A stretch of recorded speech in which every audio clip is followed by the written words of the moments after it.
तो फिर आ गए हम, और आज हम बात करेंगे फ्लैगशिप फ़ोन्स के बारे में कि फ्लैगशिप फ़ोन्स होते क्या। आप लोगों ने सुना ही होगा कि फ्लैगशिप फ़ोन्स की मार्केट में कोई नया फ्लैगशिप फ़ोन आया, फिर चाहे वो किसी भी कंपनी का हो। वीडियो को स्किप मत करिएगा। तो no rare no gear only on tag player.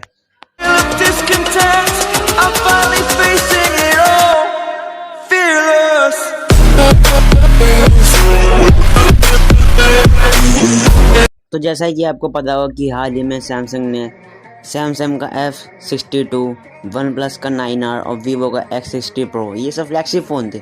पर आखिर में क्वेश्चन आता है कि फ्लैगशिप फ़ोन्स होते क्या हैं। तो फ्लैगशिप फ़ोन वो फ़ोन होते हैं कि किसी भी कंपनी ने अब तक जितने भी फ़ोन बनाए हो वो फ़ोन अब तक का बेस्ट फ़ोन होगा। मतलब वो फ़ोन अब तक के मामले में सबसे बेस्ट, फाड़ू, ज़बरदस्त, सबसे बढ़िया फ़ोन होगा।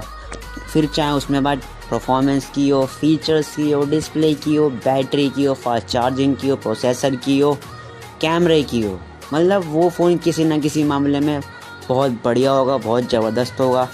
तो वही फ़ोन फ्लैगशिप फ़ोन कहलाता है।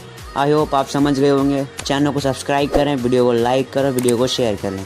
मिलेंगे एक नई वीडियो के साथ, तब तक के लिए बाय बाय।